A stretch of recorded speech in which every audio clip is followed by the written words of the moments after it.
Hello friends, welcome back to my channel. My name is Justina and here I like to make, create, and inspire fun art things with you through my DIYs, and boy do I have a couple DIYs in today's video for you. Today happens to be 90 days until Halloween, and if you are new here, hello, my name is Justina once again, and I like to do the countdown to Halloween starting from 100 days out until we reach October, where I share a lot of DIYs and some inspirational videos for you to get you in the spooky season spirit. Now, if that is something that interests you, don't forget to hit that subscribe button down below. And if you're already a subscriber, thank you so much for being here. Don't forget to do all the YouTube things down below, which is like, comment, and share it to at least one friend. It really does help out my channel. Now, with all that being said, let's just jump right into it and let's art today.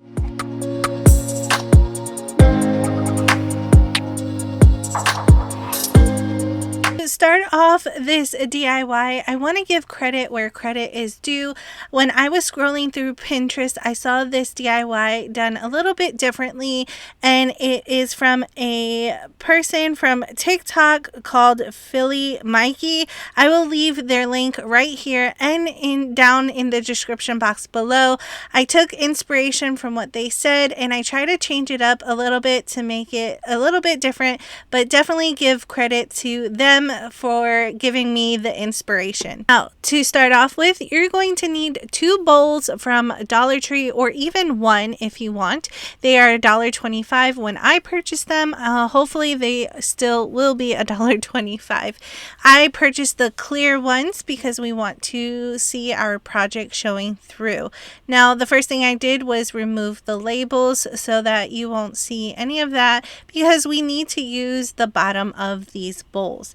After I was done removing the labels, I am going in with my Waverly chalk paint in the color Crimson, and I do have this square flat paintbrush because I am going to start drawing in these little squiggly lines. Now, the messier they are, the better. They can be all different sizes and lengths, and I'm just going in various spaces and just adding it in. I do give everything about 2 coats to make sure that it's really opaque and that you do see it on the other side.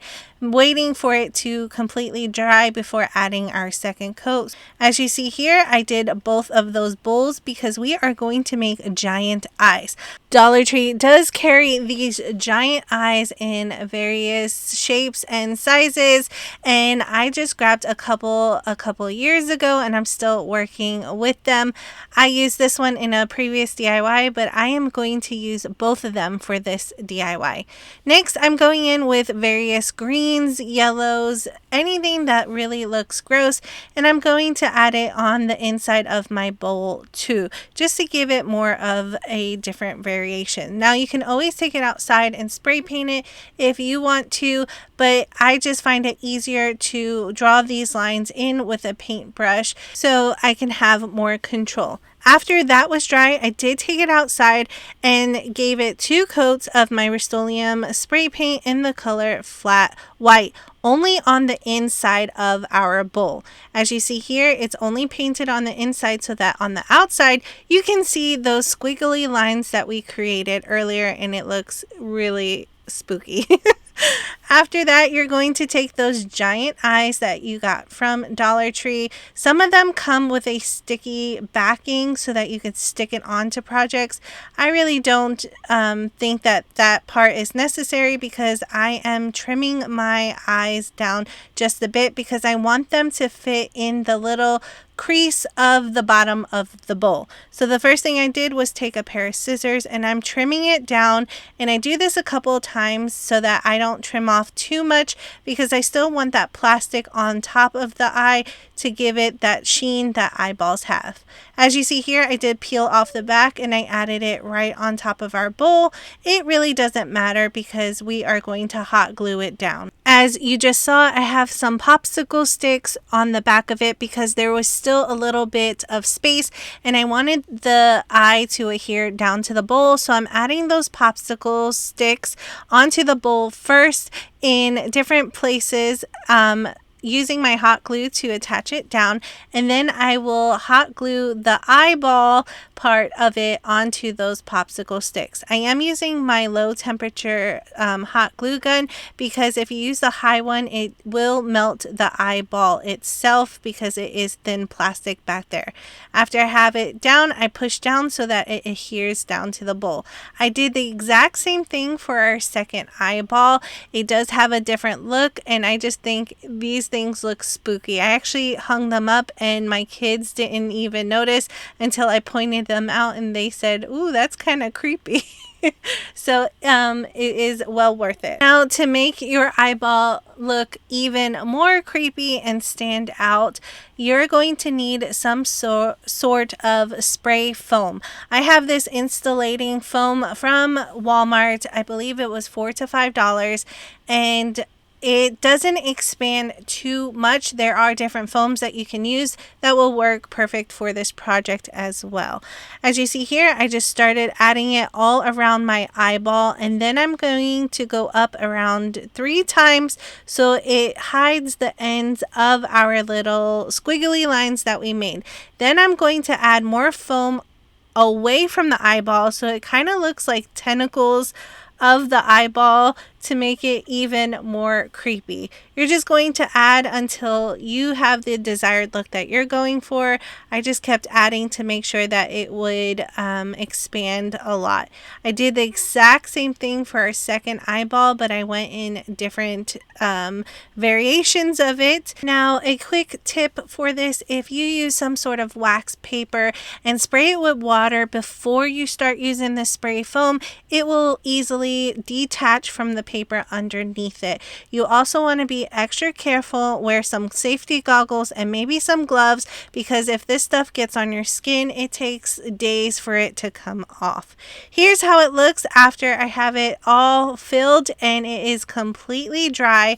It does say it takes about 24 hours to fully cure, but you can start working with it about a couple hours after you spray it down. This is how it looks on the back side, and it is now time to start decorating it. Now, you can use spray paint if you want to, but on this particular day it was super hot and I didn't want the spray paint to ruin the foam, so I just opted out and went in with different variations of chalk paint and acrylic paint. I first started going in with some lighter tones, as you saw on the side, with yellows, greens, oranges, and some tan, because I just wanted this to look really gross and match the iris of our eye in the center. Now, some of my acrylic paints didn't want to adhere down first, so I highly suggest, if you are going to hand paint it, start off with some chalk paint, add a primer down, and then add your acrylics on top. That way you don't have to go through so much paint to get a good coverage. After I learned that trick, it does go really easily. Once again, you can always take it outside and spray paint it first, but make sure you do light coats at first, because sometimes foam and spray paint does have a bad reaction to one another. After I have a couple of coats of my paints on, this is how it looks so far. I will continue adding different layers on top of it just to give it more detail, to really make that eye look alive. Now, I do exactly the same thing for the second eye. Place it to the side so that it can completely dry. Now, if you do not want these giant eyes around your house, no problem. You can make the same DIY with smaller bowls, and I will show you how to do that right now. Key to this is these little bowls from Dollar Tree. 12 come in a pack, and I have basically used these bowls and talked about these bowls pretty much for every season of DIYs that I do. I absolutely love these things because they do come in handy. I am only going to use 2 of them, but you can pretty much make 12 of these if you want to, because you don't need as much of spray foam as you do for the larger ones. We are going to pretty much do everything exactly the same way, but this time we are not going to use those giant eyeballs. We are actually going to paint them on. As you see here, I'm going in with my red acrylic paint and adding those squiggly lines all over the inside of our bowl, and then do the exact same thing for our second one. Then after they have time to completely dry, I am now going in with my Waverly chalk paint in the color Snow White and adding that to the inside. Now you can easily take this outside and spray the inside also, but I do want to mention that was actually a mistake. I was supposed to paint on the eyeball first so that at the very end I can add the white paint on top of it. Nonetheless, I do remedy that later on. After I have the white on, that is when I start painting on the eye. I should have done this on the inside so that everything was covered, but it still worked out just fine. I'm going in with this yellow color, and then I will add different colors on top of it just to make it look more eerie and spooky, and I do give everything about 2 coats of paint. Now, if spooky is not your thing, you can always make these look really cute. And still with the spray foam, instead of making little tentacles come out, you just make a bunch of circles so it looks like an eyelid, and you can make the eyes look a little goofy by making them look as if they were cross-eyed.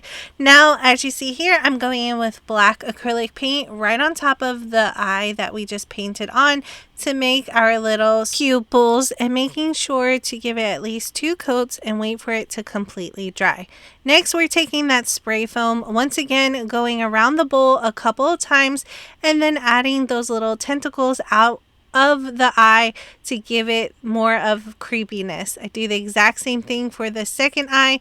I did run out of spray foam with this can, so basically to make 2 large eyes and 2 smaller eyes, I use a can and a half, but you can definitely make that stretch even further if you use less foam on each one of those eyeballs.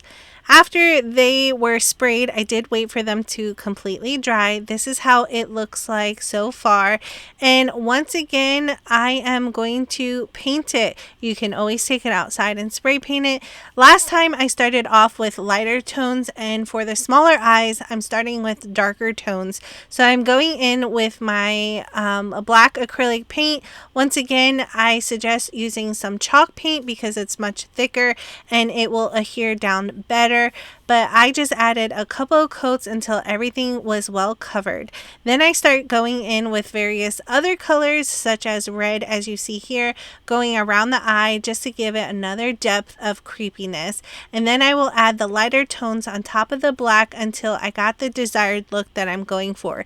I wanted these to all look similar but slightly different, so they do have different variations of greens, yellows, oranges, and some tan. Once again, I just had to wait for the paint to completely dry, and that completes these DIYs.